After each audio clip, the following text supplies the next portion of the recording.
Hi again, Kenneth Scott Latourette, A History of Christianity, the Byzantine Continuation chapter. This subhead is the northward expansion of Byzantine, that is Eastern, Christianity. The expansion of the Byzantine wing of the Catholic Church to the east was long stopped. That's an interesting word, eh? Stopped by the chronic warfare between the Roman Empire and the Zoroastrian Sassanian dynasty, which ruled in Mesopotamia and Persia.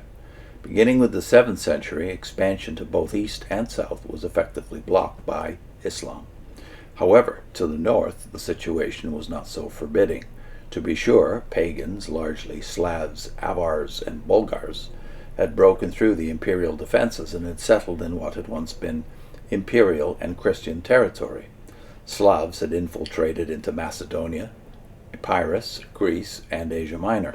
Scandinavians, the Northmen, moving southward, had taken possession of part of what was later to be Russia, and were raiding the Byzantine coasts. In 860, for example, they attacked Constantinople itself. In the 890s, the pagan Magyars established themselves in the modern Hungary. Yet these invaders were of a lower stage of civilization than were the Christian Greeks, and tended to adopt the latter's culture and religion. Before the middle of the 10th century, the conversion of all of these, except the Northmen, the Varangians, north of the Black Sea, was well underway. Moreover, through contacts made possible by commerce, Byzantine Christianity was spreading among the peoples of the Caucasus. Beginning with the reconquest of North Africa under Justinian, as we have seen, Catholic Christianity resumed the expansion in that region which had been interrupted by the Vandal occupation in the preceding century. Numbers of the Berbers were converted. However, the Arab conquest brought that to an end, and as we have noted, Christianity rapidly lost ground. In lands which remained under the administration of the Byzantine continuation of the Roman Empire, the conversion of the invaders was part of the assimilation to Christian Greek culture. Following Roman practice, the imperial armies were in part recruited from barbarian peoples. Since the state was officially Christian, festivals were regularly observed among the troops in honor of the Virgin Mary and the saints, and the armies were deemed to be fighting in behalf of the Catholic faith. Those who came into the ranks as pagans would, therefore, speedily conform.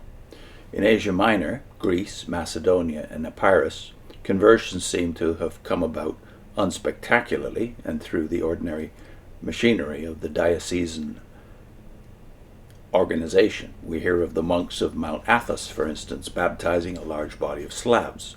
The Patriarch of Constantinople appointed inspectors to oversee the work of conversion in the European provinces.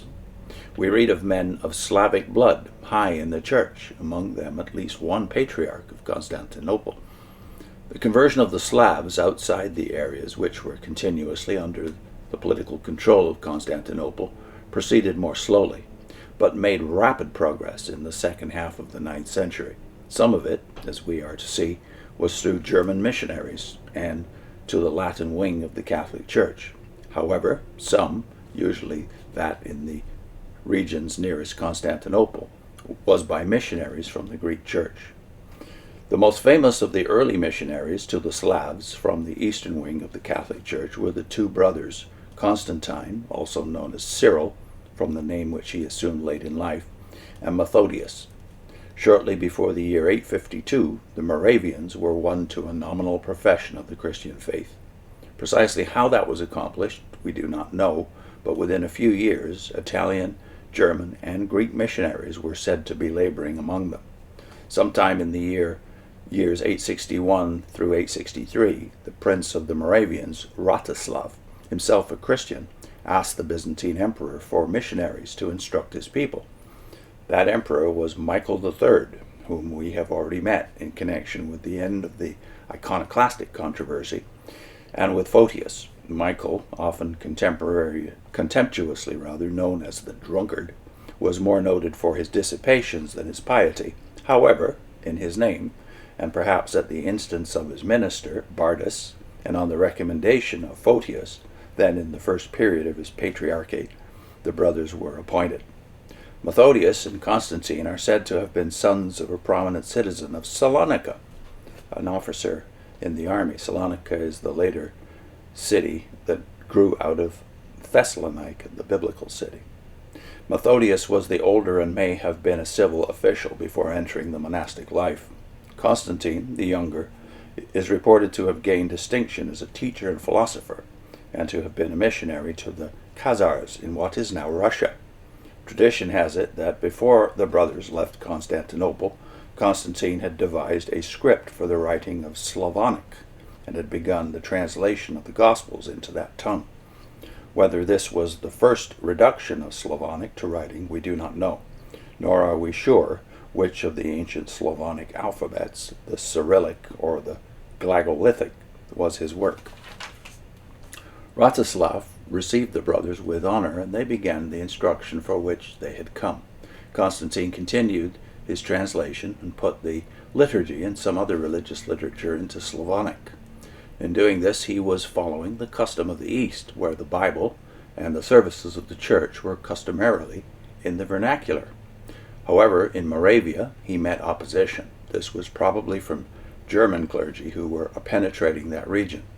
Jealous of Byzantine influence, they maintained that the only languages permissible in the Eucharist were the three which were alleged to have been in Pilate's placard on the cross of Christ, that is, Hebrew, Greek, and Latin. This became a cause of controversy with the Germans, which was to plague the lives of both brothers. More about Methodius next time, and his brother Constantine. I'll put in a link to how even the greatest Caesar, that is Augustus, served Christ's purpose by paving the way for the spread of Christianity. See you next time.